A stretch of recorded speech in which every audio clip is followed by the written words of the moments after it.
Okay students, तो आज हम बात करेंगे मोमेंटम। मोमेंटम की हम बात कर रहे हैं यहाँ पर। तो मोमेंटम क्या होता है एक्चुअली, उसकी हम बात कर लेते हैं। ठीक है, तो मोमेंटम क्या होता है, किसी भी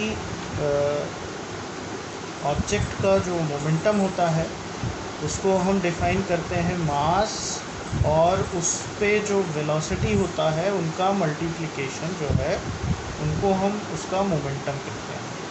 ठीक है, बॉडी का।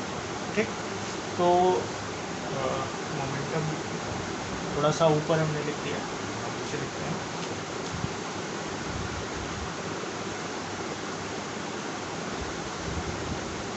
मोमेंटम, ठीक है, तो इसको हम लिखते हैं m इंटू वी और इसको रिप्रेजेंट करते हैं p से। तो इसको हम कहते हैं लीनियर मोमेंटम। क्या कहते हैं? Linear momentum. ठीक है, अब इस लीनियर मोमेंटम को हम डिफाइन कर दिया हमने। ठीक है, तो जब हमने सेकेंड लॉ पढ़ा था तो हमने ये बताया था, न्यूटन का जब हमने सेकेंड लॉ पढ़ा था, न्यूटन का सेकेंड लॉ हमने पढ़ा था, तो सेकेंड लॉ ऑफ मोशन हमने पढ़ा था। तो हमने बताया था कि जो f है वो जो है rate of change of linear momentum होता है, और p को हम लिखते हैं, p को हम लिख सकते हैं, क्या लिख सकते हैं, m इंटू वी, और इसको इसी तरह रहने देते हैं।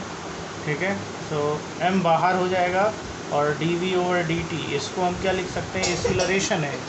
dv ओवर dt क्या है, एक्सीलरेशन है, तो इसको हम लिख सकते हैं अगेन, यहाँ पर हम लिख देते हैं कि f इज इक्वल टू क्या हो जाएगा, m को ऐसे ही रहते हैं, और dv ओवर dt क्या हो जाएगा, a, तो m इंटू a, ये फार्मूला आया था m इंटू a का।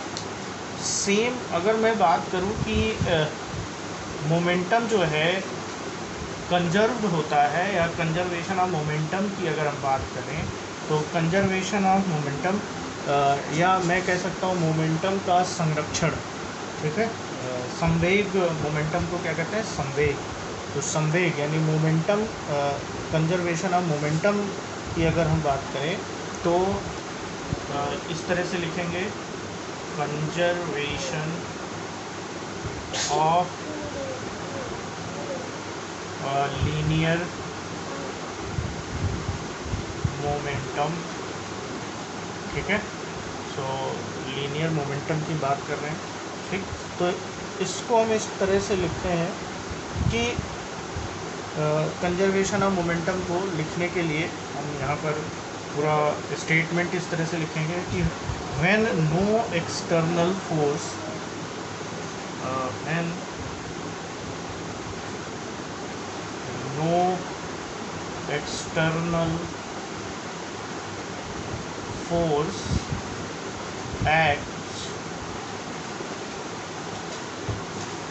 acts on a system, acts on a system of several intersecting particles, of क्या लिख सकते हैं, several intersecting particles, several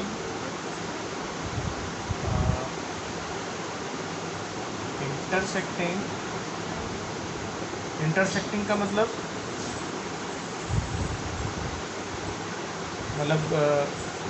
sorry, intersecting नहीं कह सकते हम, इंटरेक्टिंग कह सकते हैं। भिड़ते हैं वो, जब लड़ते हैं तो उसको लड़ने को इंटरसेक्टिंग हम नहीं कहेंगे, इंटरेक्टिंग कहेंगे।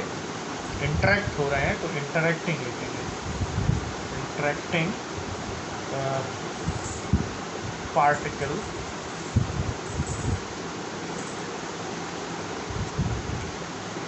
तो क्या होगा, the total momentum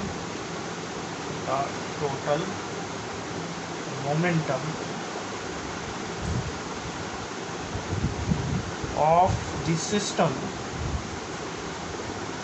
is conserve.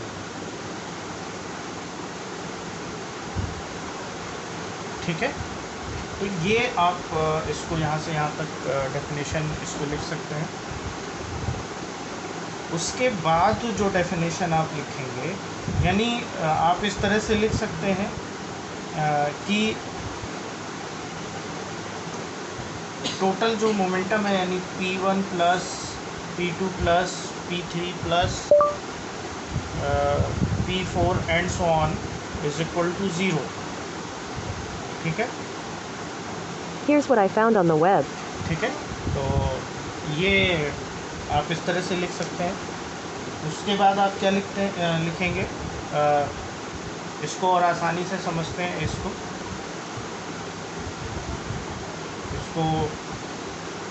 इस तरह से भी समझते हैं कि the linear momentum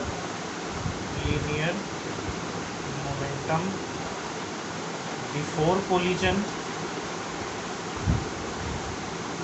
is equal to linear momentum after collision। ठीक है, इसको भी हम इस तरह से भी डिफाइन कर सकते हैं, कंजर्वेशन ऑफ मोमेंटम को। ठीक, तो इसको हम लिख सकते हैं, अगर before collision mass is equal to m1, velocity is equal to v1, velocity हम यहाँ पर लिख देते हैं is equal to v1। ठीक है, सो मास ठीक, और आफ्टर कोलिजन हम लिखेंगे, तो आफ्टर कोलिजन यहाँ पर लिख देते हैं, after collision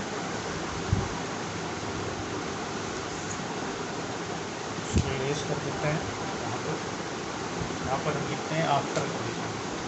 so after collision that is mass is equal to m2, velocity is equal to v2। ठीक है, so according to conservation of momentum यहाँ पर क्या हो जाएगा, m1 v1 is equal to m2 v। ये आप यहाँ पर लिख सकते हैं आप लोग। ठीक है, तो ये तो कंजर्वेशन ऑफ मोमेंटम है। ठीक है, और यहाँ पर ये आपका चैप्टर फिनिश होता है। ठीक, अब इसके आगे हम न्यूमेरिकल करेंगे, जिसको भी समझ में नहीं आया होगा वो पूछ लेगा। ठीक है, थैंक यू।